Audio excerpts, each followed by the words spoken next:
온 가족을 한꺼번에 잃은 소년이 바닥에 주저앉아 오열하고 있었습니다. 안 돼, 엄마! 나 어떻게 살라고!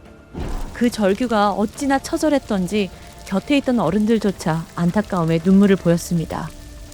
안녕하세요. 국내 범죄 사건을 다루는 금요사건 파일 디바제시카입니다.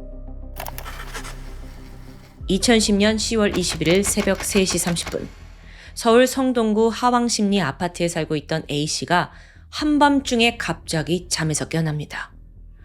매캐한 탄내가 코를 찔렀는데 놀란 그가 얼른 일어나서 부엌으로 향했죠. 하지만 그곳은 평온했습니다. 우리 집에서 나는 냄새가 아닌가? 그는 본능적으로 베란다를 통해 집 밖을 내다보는데 바로 앞동에서 시커먼 연기가 치솟고 있었습니다. 13층에 있는 한 아파트가 통째로 화염에 휩싸이고 있는 아주 긴박한 상황이었죠. 화재 신고가 접수된 후 80명이 넘는 소방 인력이 한꺼번에 투입됩니다. 이렇게 대규모가 온 이유는 아파트는 세대가 벽 하나로 붙어 있잖아요. 그래서 빠르게 불길을 잡지 못한다면 순식간에 옆집 또 위아래로 번질 수 있습니다. 그럼 자칫하면 단지 전체가 불바다가 되는 거죠. 소방대가 도착해보니 현장은 아수라장이었습니다. 경보에 놀란 주민들이 잠옷바람으로 뒤엉켜 뛰쳐나왔고요. 13층에서 뿜어진 연기로 숨쉬기 힘들 만큼 매캐했습니다. 소방관들은 사다리차 설치하고 물을 뿌리면서 동시에 깊은 잠에 빠져서 아직 빠져나오지 못한 주민들이 있을까봐 집집마다 문을 두드렸어요. 천만다행히도 불길은 빠르게 잡혔고요. 화재는 신고 24분 만에 진압됩니다.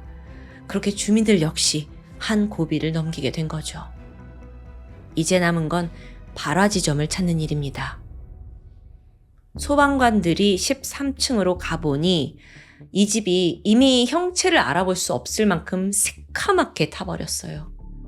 그렇다면 이 집에 살던 사람들은 대피를 했을까요? 대원들이 안방에 들어선 순간 차마 눈뜨고 보기 힘든 광경이 펼쳐져 있었습니다. 이 집의 가장 48살 이 씨가 까맣게 그을린 채 죽은 상태로 발견이 됐죠. 그런데 비극이 이게 끝이 아니에요. 그의 아내인 39살 최 씨, 그리고 11살 막내딸 이양까지 이들 모두 시신으로 발견됩니다. 한날 한시에 온 가족이 죽음을 맞이한 거죠. 하지만 생존자가 있었습니다. 현관 옆 작은 방에서 자고 있던 할머니 박 씨는요, 미약하게 남아 숨이 붙어 있었던 거예요. 그런데 유독가스를 너무 많이 마셔서 정신을 잃은 상태였죠. 곧장 병원으로 이송이 되는데 그녀 역시 오래 버티지 못하고 끝내 사망합니다. 그저 자기 집에서 평범하게 자고 있던 네 사람입니다. 아침이면 밥상에 둘러앉았을 그 가족, 겨우 11살 된 막내딸, 노년을 보내던 74 할머니까지 그 소박한 일생이 24분 만에 잿더미로 변한 거예요. 한편 수색이 한창이던 그때 아파트 앞에 택시 한 대가 멈춰섭니다. 뒷좌석에서 한 소년이 내리더니 허둥지둥 경비실로 달려갔고 그대로 자리에 주저앉고 말았죠. 아니에요, 아니야. 안 돼, 엄마. 어떻게 나는 살라고. 그는 숨진 일가족의 장남, 13살 가명 이민철 군이었습니다. 전날 밤 친구들과 홍대에 놀러 나갔는데 돌아와 보니 이런 상황을 맞이한 거죠. 겨우 중학생일 뿐인데 온 가족을 잃었으니 얼마나 절망적이었을까요? 그의 절규 앞에서 어른들은 누구도 선뜻 위로조차 하지 못했습니다. 본격적인 수사가 시작이 되는데 가장 중요한 사안은 이게 단순 사고인가 아니면 누군가 일부러 저지른 방화인가를 밝히는 겁니다. 그런데요, 사실 현장에 도착한 경찰은 곧장 수상한 점을 포착했어요. 가장 먼저 눈에 걸린 건 시신의 상태였죠. 세 사람 모두 형체가 남지 않을 만큼 심하게 탔거든요. 뭐 이게 화재가 난 상황에서 당연한 거 아닌가 생각하실 수도 있지만 그 정도의 상태라면 거의 몇백 도에 가까운 고열에 노출되어야 가능한 정도였습니다. 근데 그 짧은 시간에 이렇게까지 탄다? 그러려면 한 가지 가능성, 플래시 오버가 일어났을 때 가능합니다. 플래시 오버가 뭐냐? 화재가 났을 때 벽, 커튼, 가구까지 모두 한 공간에 있는 모든 것들이 다 불에 붙어가지고 그 전체가 아주 순식간에 뜨거운 용광로처럼 온도가 치솟게 되는 걸 말해요. 최대 600도까지도 뜨거워질 수 있다고 합니다. 그만큼 안에 갇힌 사람은 빠져나가는 게 힘들죠. 그런데 문제는요, 이런 플래시 오버가 평범한 가정집에서는 좀처럼 일어나지 않습니다. 보통은 아주 밀폐된 공간, 뭐 예를 들어 지하 노래방이라든지 클럽, 고시원 등등에서 볼 수 있어요. 그런데 마침 이때쯤 신고자의 목격담까지 더해집니다. 제가 보니까요, 불길이 엄청나게 빠르게 번지더라고요. 보고 있는 저까지 무서웠다니까요. 불이 빨리 번졌다고요? 경찰은 즉각 방화 가능성에 무게를 둬요. 그리고 역시나 감식 결과가 나오는데 집안 곳곳에서 휘발유 성분이 검출됩니다. 특히나 범인은 현관문 쪽에다가 집중적으로 휘발유를 뿌렸어요. 하나뿐인 탈출구를 막아버린 거죠. 내부에 있는 사람을 전부 죽이겠다는 분명한 사리가 있었습니다. 그렇다면 남은 질문은 하나예요. 대체 누가 그런 지독한 마음을 먹었을까요? 경찰은 우선 가족에게 원한을 품은 주변인들을 훑어보기 시작합니다. 그런데요, 이 이씨 가족은 형편도 좋았고 돈 문제도 깔끔했어요.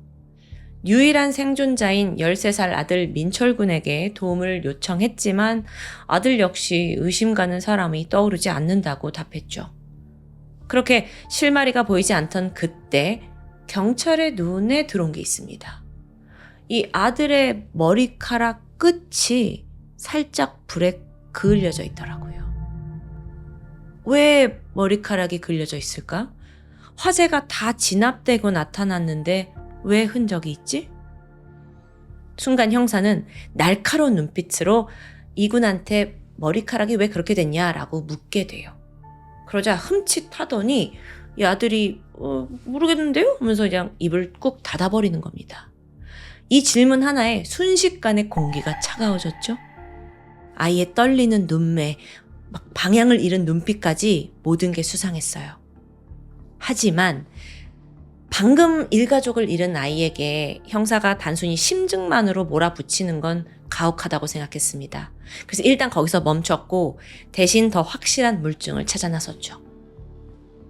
만약에 아들이 범인이라면 화재 당시에 분명 그는 집에 있었을 겁니다. 그럼 어딘가에 흔적이 남아있지 않을까요? 아파트 CCTV 확보해서 사건 시각 앞뒤를 집중해서 돌려봤죠. 머지않아 결정적인 장면이 나오는데 화재가 나기 직전입니다. 이 민철이가 집을 나서요. 그런데 13층에서 1층까지 엘리베이터를 두고 굳이 계단으로 내려가더라고요. 더 이상한 건 그때 손에 들고 있던 물건인데요. 10리터짜리 빈 생수통을 쥐고 있었습니다. 계단으로 내려와서 공동 현관을 나간 후 이군이 주변을 싹 살피더니 쓰레기통에다가 그 통을 슬쩍 버려요. 그 통은 뭐였을까요? 경찰은 안에 휘발유를 담았을 거라고 추정합니다. 자, 그렇다면 그 휘발유는 어디서 가져왔던 걸까요? 수사팀이 이민철 군의 사진을 들고 인근 주유소를 돌면서 수소문을 해요. 그리고 마침내 사흘 전인 10월 18일 날 집에서 가까운 주유소에서 한 중학생 소년이 휘발유 8.5리터를 샀다는 걸 확인합니다. 당시 아이가 이렇게 말했어요. 저요. 과학선생님 심부름 왔는데요. 여기 휘발유 좀 넣어주세요. 사실 주유소에 이렇게 중학생 어린애가 올 일이 없잖아요. 게다가 사장 입장으로는 그 이유도 너무 뜬금이 없어서 더욱더 선명하게 기억하고 있었던 거죠. 아니, 그리고 어떤 선생님이 애한테 이런 심부름을 시키겠어요. 어색하잖아요. 이쯤 되니 형사들은 확신에 찼습니다. CCTV도 있고 휘발유 구매 내역까지. 그런데 동시에 그 꼬마, 그 아들이 정말 법인이라고? 수사관들도 착잡한 심정이었습니다. 그리고 마침내 긴 추궁 끝에 이민철 군은 그날의 전말을 털어놓기 시작합니다. 지금부터의 이야기는 이 군의 진술을 바탕으로 재구성된 스토리입니다. 불과 1년 전까지만 해도 그는 지극히 평범한 학생이었다고 합니다. 결석은커녕 잦은 말썽 한 번 없던 성실한 아이예요. 동아리 활동을 좋아했고 또 운동을 즐기던 밝은 소년이었죠. 특히나 그는 춤에 큰 흥미를 보였는데요. 예술고등학교에 가서 댄서가 되는 꿈을 키우고 있었어요. 그래서 학교가 끝나면 연습에 매달렸고 무대에 서는 자기의 멋진 모습, 거기에 막 설레어 하고 있었죠. 하지만 문제가 있었습니다.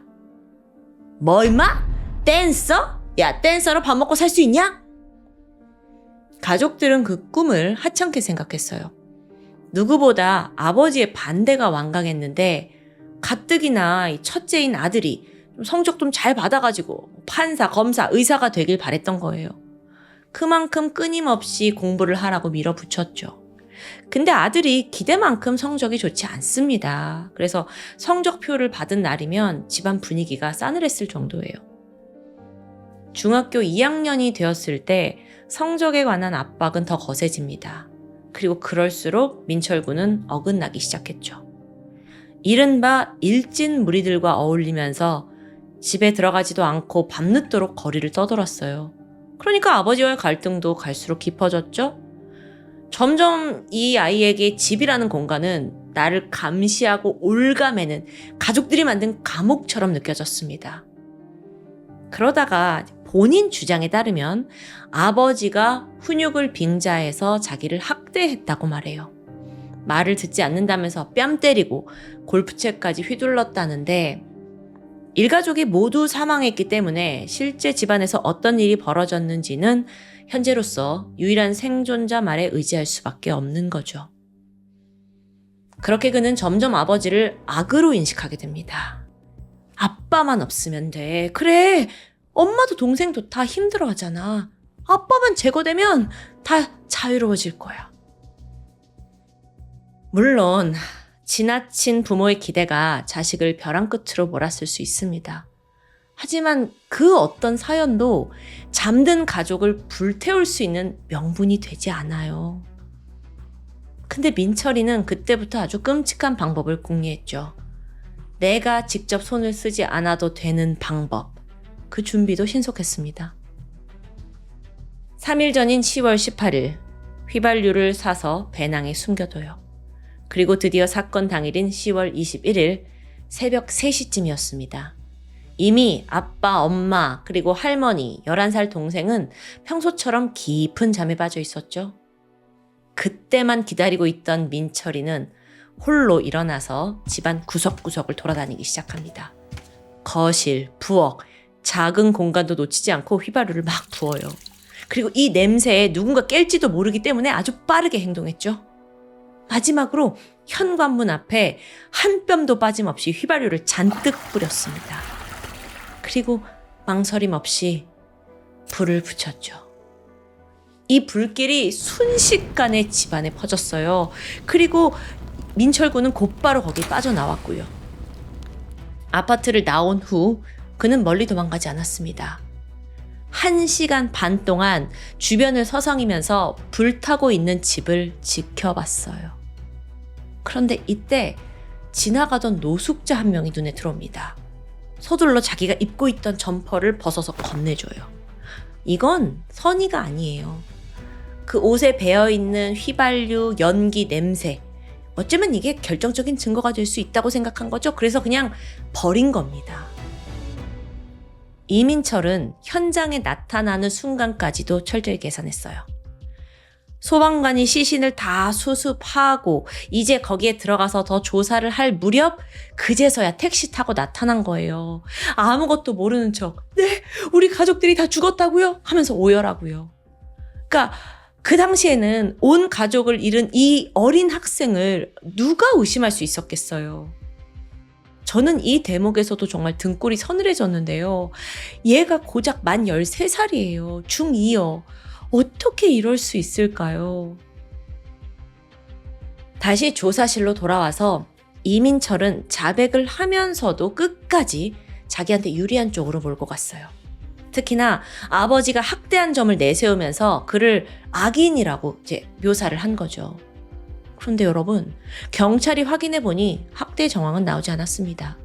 주변 이웃들은 오히려 아들이 평소에도 좀 행실이 좀 거칠었다라고 제보를 하더라고요. 이렇듯 경찰이 계속 의심을 하자 돌연 이군이 말을 바꿉니다. 근데요, 저는 진짜 아빠만 죽이려고 했어요. 다른 가족들을 다 대피시키려고 했거든요. 근데 불이 너무 빨리 번진 거예요. 무서워서 도망친 거라고요. 이러는 거예요. 그런데 이 말 자체는 자기 행동과 완전히 반대입니다. 대피시키려고 했다고? 그럼 현관에다가 왜 휘발유를 붓냐고요? 애초에 한 사람도 살려보낼 생각이 없던 거예요. 미친 거지. 이게 너무 잔인한데 이 집 아들이었다는 사실이 저는 또 너무 착잡합니다, 정말. 그렇게 일가족을 산채로 불태운 범인에게 어떤 형벌이 내려졌을까요? 여기서 머리를 딱 치는 현실이 있습니다. 그는 만 13세, 국내 형법상 촉법소년입니다. 다 아시겠지만 한 번 더 말씀드리면 촉법소년은 만 10세 이상 14세 미만인데요. 어떤 죄를 저질러도 형사처벌 받지 않고 대신 보호처분을 받습니다. 그러니까 애들이 미성숙하니까 처벌보다 교정이 중요하다라고 본 거예요. 그래서 원칙적으로도 얘네들은 형사 기소 자체가 불가능해요. 그래서 결국 이민철은 소년 보호 절차를 맡는 가정법원으로 넘겨졌죠. 그리고 재판 결과는 공개되지 않았습니다. 그런데 국내에서 촉법소년에게 내릴 수 있는 최고 처분이 뭔지 아세요? 소년원 2년입니다. 이걸 감안하면 소년원에 2년 있다는 건데요. 그 대가는 지나치게 가벼웠던 것으로 추정됩니다. 참고로 여러분, 소년원은 또 교도소와는 차원이 다릅니다. 생활 지도를 하는 게 중심이라서 쉽게 말하면 학교와 기숙사, 좀 엄한 기숙사를 합친 곳에 가까워요.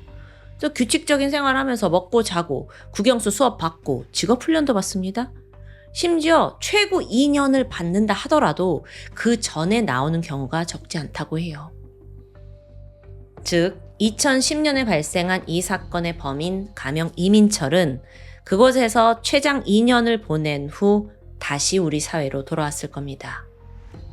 여전히 그게 정말 맞는 건가, 최선인 건가라는 생각이 드는데 또 한편으로는 그 2년 후 그는 어디로 돌아갔을까? 라는 궁금증이 듭니다. 돌아갈 가족의 품이 없잖아요. 혹여 양가 부모님 쪽 친척들이 그를 받아줬을까요? 어쩌면 본인의 잔혹한 선택에 대한 차가운 현실이었겠죠. 2026년 지금까지도 촉법소년은 한국에서 뜨거운 논쟁거리입니다. 통계를 보니까 2021년 한 해 경찰에 붙잡힌 촉법소년의 수가 약 10,000명 정도였어요. 그런데 불과 4, 5년 만에 거의 2배 가까이 늘었다고 합니다. 그만큼 지금 그 나이대의 아이들의 범죄가 심각해졌다는 뜻이에요.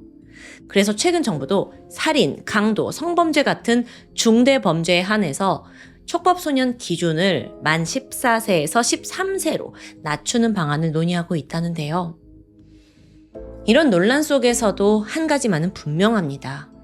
범죄자의 나이가 결코 책임을 지우는 면죄부가 될 수는 없다는 거죠. 이제는 어엿한 어른이 돼서 31살이 됐을 이군.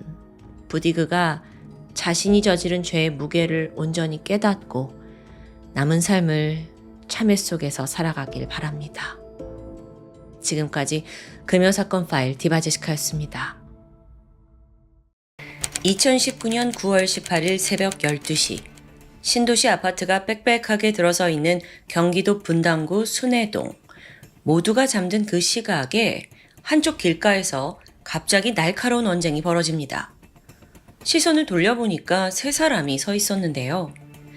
61살의 여성 가명 영숙 씨와 그녀의 딸 정 씨. 이들 모녀가 한 남성과 격하게 말다툼을 벌이고 있었습니다. 밤이 늦은 때라 가까운 주변에 사람은 거의 없었는데 멀찌감치 지나가던 몇몇이 당시 상황을 목격했죠. 근데 대부분 가족 간의 다툼이려니 대수롭지 않게 지나쳤습니다. 하지만 상황은 점점 심각해졌어요. 흥분한 남성이 딸 정씨한테 너는 끼어들지 말라 하면서 막 몸을 밀치고 주먹까지 휘두릅니다. 그럼에도 두 모녀가 쉽게 물러서지 않아요. 그런데 돌연 분에 못 이겨서 막 씩씩거리던 남성이 자기 차로 돌아갑니다. 이렇게 상황이 일단락되나 싶었지만 아니었어요. 다시 나타난 남성의 손에 커다란 휘발유 통이 들려 있습니다. 참극은 정말 눈 깜짝할 사이에 벌어졌죠. 달려온 남성이 영숙 씨의 온몸에 휘발유를 막 붓는 거예요. 그리고 옆에 있던 딸 정 씨의 얼굴과 상체에도 휘발유를 마구 뿌립니다. 그리곤 바로 탁 라이터를 꺼내 들어요. 순간 영숙 씨는 이게 지금 너무 위험천만한 상황이잖아요. 이걸 직감했고 남성을 딸에게서 떼어놓기 위해서 반대편에 위치한 횡단보도로 몸을 돌렸습니다. 그러자 남성은 곧장 라이터를 영숙 씨에게 던져버려요. 화염이 막 순식간에 치솟았죠. 영숙 씨는 온몸이 타들어가는 그 고통 속에 비명을 지르면서 쓰러집니다. 근데 그러면서도 딸한테 불이 옮겨붙지 않게 하려고 필사적으로 바닥을 기었고요. 너무도 갑작스럽게 벌어진 상황이었어요. 근데 딸 정 씨는 몸에 휘발유가 묻어 있잖아요. 그러니까 엄마한테 다가가지도 못하고 처절하게 비명만 질렀죠. 당황해서 신고를 하려고 핸드폰을 꺼냈는데 손이 너무 미끄러워서 제대로 눌러지지가 않아요. 겨우 전화를 걸려고 하던 그때 남성이 다시 휘발유통을 들었습니다. 딸을 공격하려는 듯 보였지만 이 예상과 달리 자기 몸에다 휘발유를 붓더니 라이터로 불을 붙입니다. 또다시 불이 활활 붙나 싶었지만 남성은 아주 잽싸게 바닥에 뒹굴면서 불을 황급히 꺼버립니다. 나중에 밝혀진 일이지만 추후 재판에서 동반 자살을 주장하기 위해 일부러 한 행동으로 보입니다. 신고를 받고 현장에 도착한 대원들에 의해 영숙 씨와 남성은 병원으로 이송됐어요. 영숙 씨는 전신 65%에 걸쳐 3도 화상을 입었죠. 자연적인 회복은 불가능한 수준이었고요. 신경까지 손상됩니다. 의료진이 최대한 그녀를 살리기 위해서 모든 수단을 동원했지만 결국 사건 발생 3주 뒤인 10월 11일 영숙 씨는 화상으로 인한 폐혈증 쇼크로 사망합니다. 주거지 한복판에서 발생한 방화 살인 사건. 심지어 피해자는 자신의 딸 앞에서 그렇게 죽임을 당했습니다. 그럼 그들을 공격한 이 남성은 도대체 누구였을까요? 현장에서 검거된 이 남성은 범인은요, 놀랍게도 죽은 영숙 씨의 남편 62살의 이 씨였죠. 그는 사실 피해자와 6년 전에 재혼한 사이입니다. 사건 직후 범인 이 씨도 약간의 화상을 입긴 했지만요, 생명의 지장은 없어요. 몇 번의 가벼운 치료를 받았다고 하는데 즉각 검찰이 살인 방화 혐의로 이 씨를 기소합니다. 여러분 사실 이 사건 내용 지금 여기까지만 들어도 너무 충격적이잖아요. 근데 일부에만 이게 보도가 되면서 대중에게 많이 알려지지 않은 상태였습니다. 그러다가 1심 재판을 불과 20일 앞둔 2020년 4월에 국민청원에 딸이 올린 글을 계기로 해서 수면 위로 떠오르게 된 거예요. 그 제목이 뭐였냐면 2019년 9월 분당구에서 발생한 방화 사건 피해자의 진상규명 및 엄벌을 촉구합니다 였습니다. 작성자는 피해자의 딸이자 현장에서 모든 걸 목격한 정 씨였죠. 이 청원글을 보면 지난 6년간 엄마 영숙 씨의 너무도 불행했던 재혼 생활이 상세히 적혀 있었습니다. 과거 영숙 씨는 일본인 통역 가이드로 일을 하던 중 전 남편을 만나서 두 딸을 낳게 됩니다. 하지만 결혼은 오래가지 못했고요. 이혼을 한 후 외국인 민박집을 운영하면서 두 딸을 홀로 키워냈어요. 그러다 2013년 그녀가 우연히 투자 사업 설명회에 다니던 한 지인의 소개로 이 씨를 만나게 됩니다. 이때 이 씨가 자신을 200억 원대 자산가라고 소개했습니다. 게다가요, 10년 전 아내와 사별하고 세 자녀를 홀로 키워왔대요. 이 부분에서 영숙 씨는 공감대가 형성된 거예요. 그리고 이 씨에게 호감이 생겼죠. 두 사람은 점점 가까워졌는데 게다가 이 씨가 영숙 씨 딸들한테도 각별합니다. 허물 없이 야, 니들도 내 친자식과 다름없다. 이렇게 막 애정을 보이는 거죠. 그런 자상함에 영숙 씨는 마음이 흔들렸습니다. 물론 한번 이혼을 했기 때문에 새로운 상대를 만난다라는 게 결코 쉽지 않은 결정이에요. 하지만 그 당시 딸들도 이미 다 장성을 했고 50대 중반을 넘기고 있는 영숙 씨도 이제 자기만의 행복한 삶을 선택할 자유가 있죠. 그렇게 두 사람은 만난 지 얼마 되지 않아 재혼을 결정합니다. 영숙 씨는 살던 집을 정리하고 지방으로 내려가서 이 씨와 한 지붕 아래 살기 시작했죠. 결혼 초반에 남편은 영숙 씨한테 지극정성이었어요. 또 워낙 경제적으로도 200억 원대 자산가라고 했잖아요. 여유 있다 보니까 딸들도 안심했고요. 하지만 안타깝게도 그가 머지않아 본색을 드러내기 시작합니다. 그 첫 번째 대상은 영숙 씨의 큰딸 부부였어요. 맨날 부자라고 입버릇처럼 말하던 그가 어느 날 솔깃한 제안을 한 거예요. 자기 명의로 된 모텔이 2개가 있는데 그 중에 하나를 딸 부부한테 보증금 1억만 내면 무상으로 내어주겠다는 제안입니다. 그러면서 하는 말이 야, 거기 장사가 무지 잘 되는 곳이야. 니네가 거기서 모텔을 하면 엄청 큰 돈 만질 수 있다니까? 딸은 그동안 굉장히 예뻐해 주던 아저씨잖아요. 그래서 너무 감사하다 하면서 제안을 수락하게 되죠. 그리고 살던 집 전세금을 빼서 이 씨에게 건넸습니다. 그렇게 큰딸 부부도 지방으로 내려와서 모텔 사업을 시작하게 되는데 예상치 못했던 일이 발생했죠. 이 씨가 원래 처음에는 보증금 1억만 내면 수익은 다 니네 거다 했었는데 갑자기 매달 400만 원씩 월세를 내라는 겁니다. 이게 좀 부당하다 생각을 했지만 어쨌든 장사가 잘 되면 되니까 벌어서 내자 싶었어요. 근데 정작 이 모텔이 너무도 외진 곳에 있습니다. 손님이 많질 않아요. 그러니까 시간이 갈수록 수입은커녕 빚만 늘어가는 거죠. 그제서야 상황을 파악한 큰딸은 속았다는 생각에 보증금을 돌려달라고 요구합니다. 근데 이 씨가 그냥 모르쇠로 일관해요. 만행은 여기서 그치지 않았습니다. 그때쯤부터 이 씨가 부인 영숙 씨를 마음대로 부리면서 노동을 착취합니다.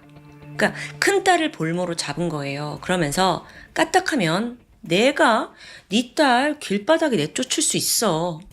협박을 했고 모텔과 관련된 온갖 잡일을 영숙 씨에게 떠넘겼습니다.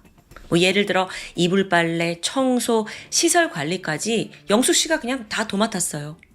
그래서 아침 7시에 일어나서 새벽 1시까지 일을 하고 겨우 잠자리에 들었죠. 나이도 적지 않은데 그녀가 점점 지쳐갔고 쇠약해지더니 손가락조차 잘 펴지질 않는 거예요. 급기야 폐렴과 결핵에 걸려서 목에서 피를 쏟아냈고요. 아니 그런데도 병원 진료조차 제때 받지 못했거든요. 근데 그 이유가 뭐냐면 영숙 씨가 거의 모텔의 카운터 쪽에서 생활을 했습니다. 근데 여기가 워낙 외진 곳에 있다고 했잖아요. 그러니까 외출을 하려면 병원에 가려면 차량이 필요해요. 근데 영숙 씨는 면허도 없고 차도 없으니까 그냥 모텔에 발이 묶여 있는 거죠. 게다가요.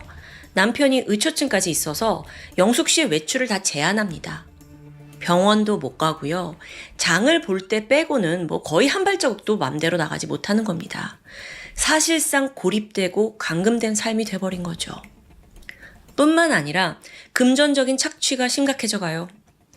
결혼 당시에 원래 살던 집 4억 5천만 원에 처분하고 남편 이 씨 집으로 들어갔거든요. 근데 이 씨가 그 돈을 마치 자기 것인 마냥 막 멋대로 사용하는 거예요. 또 얼마 후에는 영숙 씨 명의로 된 5천만 원짜리 연금 보험을 그냥 동의도 없이 해약해버립니다. 그 돈도 자기가 막 쓰고요.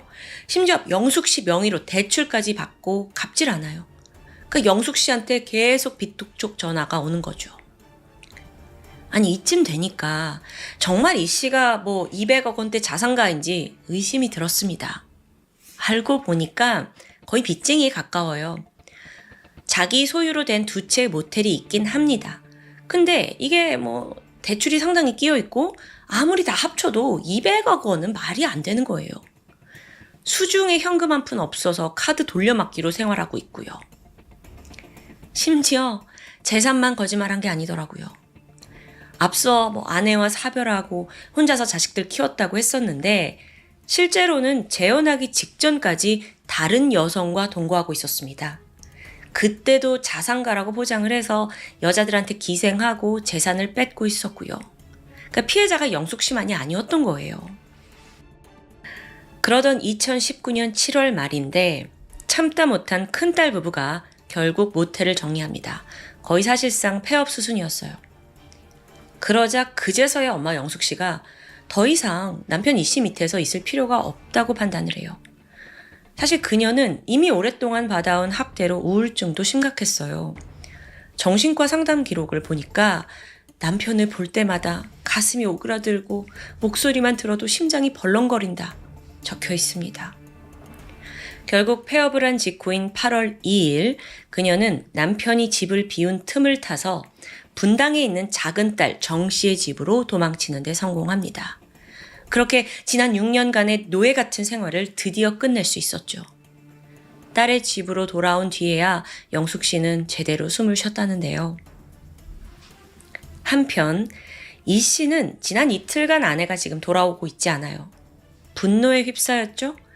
영숙 씨와 또 딸들의 핸드폰에다가 섬뜩한 음성 메시지를 남겼습니다. 너네 뭐냐? 니네가 나 이렇게 만들었으니까 보복할 일만 남았어. 너네 인생 이제 끝인 줄 알아. 위치 추적해서 집 주소 내가 다 알아내고 내가 가면 니들 다 죽는 수가 있어. 이런 협박이 막 와요. 모녀는 너무 두렵죠. 그래서 경찰에 3번이나 도움을 요청하게 되는데 안타깝게도 경찰의 대응은 다소 소극적이었습니다. 그 사람을 고소해서 자극하지 말고 차라리 뭐 접근 금지 신청이라도 해서 그 정도로 만족해라. 뭐 이런 투예요. 그러니까 모녀가 그 어떤 보호도 받지 못한 채 협박에 고스란히 노출된 상태였죠. 그러다 사건 당일인 9월 17일 협박이 너무 나날이 심해지니까 영숙 씨가 결심을 합니다. 남편한테 전화를 해서 나 이혼하겠다 통보했어요. 그러자 이 씨가 지금 당장 만나지 않으면 딸의 집에 찾아가서 불을 질러버리겠다고 무시무시한 협박을 쏟아냅니다. 동시에 내 운명이라고 글귀가 적힌 휘발유 한 통 사진을 보내요. 아 정말 이 사람 정신이 좀 헷가닥한 것 같아. 영숙 씨도 그를 마주하는 게 너무 두렵지만 그렇다고 가만히 있으면 딸들한테 해가 갈 것 같거든요. 그래서 만류에도 불구하고 남편 이 씨와 만나기로 약속했죠. 사람이 많은 곳에서 만나는 편이 안전하다고 생각했고요. 집 근처, 분당 집 근처에 있는 카페 주소를 보냈습니다. 이때 딸 정 씨도 엄마를 혼자 가게 할 수 없어서 동행했고요. 그런데 잠시 후 이 씨가 그 불러준 위치를 못 찾겠다고 막 투덜거려요. 그러면서 나 거기 못 찾겠으니까 내 차를 주차해둔 곳으로 오라고 모녀를 유인합니다. 이때 당시 이미 시간이 11시가 넘은 시간이라 카페도 문을 닫았고요. 모녀가 할 수 없이 그가 지정한 장소로 향했죠. 그렇게 세 사람이 마주한 직후 언쟁이 높아졌고 분노를 참지 못한 이 씨가 준비해온 휘발유를 모녀에게 뿌리더니 결국 영숙 씨에게 라이터를 붙인 겁니다. 휘발유를 뒤집어 쓴 딸은 눈앞에서 엄마의 죽음을 목격하고 말았고요. 이게요, 이 씨와 만난 지 단 20분 만에 벌어진 참극이었습니다. 2020년 4월 23일 1심 재판이 열립니다. 이 씨가 법정에 들어서자마자 무릎을 꿇고 고개를 푹 숙이는 듯 했어요. 발언권이 주어졌는데 너무도 아끼고 사랑하는 아내가 말도 없이 가출을 해서 배신감을 느꼈다고 그렇게 어렵사리 만났는데 딸이 자리를 비켜주지 않아서 너무 화가 나서 방화를 저지른 거라면서 우발적인 범행을 주장하는 거예요. 아니, 근데요. 앞전에도 뭐 불을 질러 죽이겠다 협박했었고, 심지어 그 자리에 휘발유통 가져왔잖아요. 이게 어떻게 우발적인 범행이냐고요. 게다가 범행 당시 나도 같이 죽으려고 불을 붙였다가 실패했다. 이걸 막 강조하는 거예요.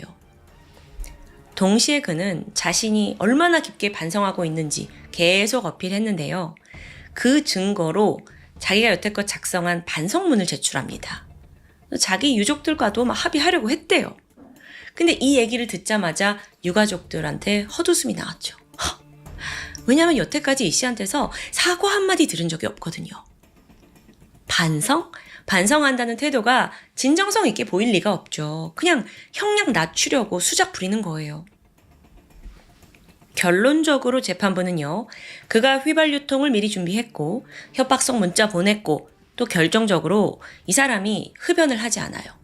그럼에도 불구하고 라이터를 가지고 있었다라는 점을 토대로 이게 철저히 계획된 범행이라고 판단합니다.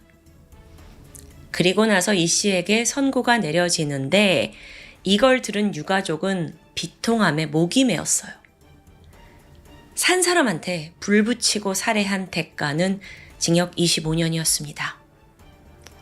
재판부는 그가 자신의 몸에 불을 붙인 점, 또 유족과 합의를 시도한 점, 그리고 또 나이가 60대라는 점을 참작해서 앞서 검찰이 구형한 무기징역이 아니라 25년형을 내린 겁니다. 근데 범인은 또 이것조차 형량이 과하다고 항소를 했는데요. 2020년 7월 2심 재판에서도 25년형이 선고됩니다. 한편 피해자 영숙 씨는 긴 세월 홀로 두 딸과 가정을 책임져 왔습니다.